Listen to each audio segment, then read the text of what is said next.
El gobierno dijo que al firmar el acuerdo con el Fondo Monetario nos sacábamos una soga del cuello y se abría un camino por recorrer. ¿Sucedió esto? Inflación autoconstruida, que es una inflación que está en la cabeza de la gente. Suscríbete al canal de Prensa Obrera y activa la campanita y así vas a recibir las novedades de la actualidad política y del movimiento obrero. El camino ya empezó a recorrerse. ¿Y qué sucedió? La inflación alcanzó niveles pavorosos para el bolsillo popular. Y eso que no vimos lo peor, en marzo va a ser muy superior a la de febrero, sobre todo en el rubro de alimentos. El gobierno terminó dividido entre diversos componentes de la coalición oficialista. Sectores de los capitalistas que reclamaban fuertemente que se firmara el acuerdo, ahora salieron a ver cómo se cubren de las consecuencias de él. Y lógicamente y obviamente el movimiento de lucha de los trabajadores contra el ajuste siguió su curso. Y es inevitable que todo esto ocurriera, porque el acuerdo con el Fondo Monetario Internacional, lejos de abrir un curso de estabilidad en el país, crea exactamente lo contrario, porque aumenta la inflación, porque va a producir una devaluación, porque aumenta las tasas de interés con su efecto recesivo y porque vamos a tener el control y el dominio de nuestro propio desarrollo y economía en manos de los representantes del capital financiero internacional, es decir, un país con visos de colonia. El problema central frente a esta situación es defender el ingreso de los trabajadores, sus salarios, sus jubilaciones, los planes sociales para los que no tienen trabajo. Es decir, hay que oponerse al pacto y al acuerdo con el fondo en los hechos. Y esto fue lo que se hizo desde el Encuentro Memoria y Verdad y Justicia este 24 de marzo. Y con estas consignas, rechazando el acuerdo y el Fondo Monetario Internacional, es que llenamos la Plaza de Mayo de una forma realmente extraordinaria. Ahora bien, todos los que dicen oponerse al acuerdo, ¿están realmente en contra?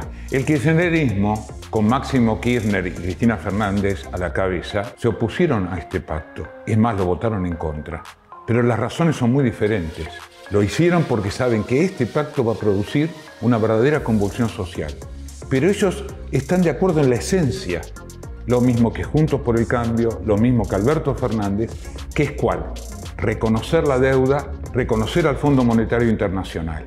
Es decir, no tienen otro camino de salida. Por eso, en la Plaza de Mayo terminaron aplaudiendo un documento donde no figura ni una sola vez la palabra Fondo Monetario Internacional, no figura la palabra ajuste y no se levanta una sola de las reivindicaciones de los trabajadores frente a una inflación que nos está comiendo los bolsillos y que está desquiciando la vida de las familias.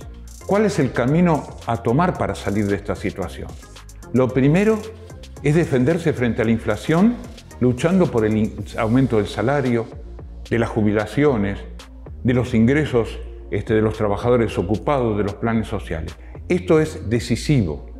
Y es lo que están haciendo las organizaciones piqueteras independientes, que protagonizaron una jornada de lucha extraordinaria y que siguen su plan de lucha. Lo que están haciendo los sindicatos, aquellos que están enrolados en el sindicalismo combativo, lo que están haciendo un montón de colectivos de trabajadores, incluso contra la burocracia sindical que apoya al gobierno, reclamando por sus ingresos, por sus salarios, reclamando por sus condiciones de trabajo. La otra tarea la tenemos que desarrollar desde la izquierda, impulsar una gran campaña de agitación con movilizaciones, con actos, para imponer el repudio a la deuda usuraria que todos reconocen y por supuesto el rechazo al acuerdo con el fondo, y para establecer un programa de salida que parta de la nacionalización de la banca, de la nacionalización del comercio exterior, como medidas que nos permitan tener los recursos para establecer un programa que responda a los intereses del conjunto de la población trabajadora. Por último, para que finalmente la crisis la paguen los monopolios capitalistas y no los trabajadores.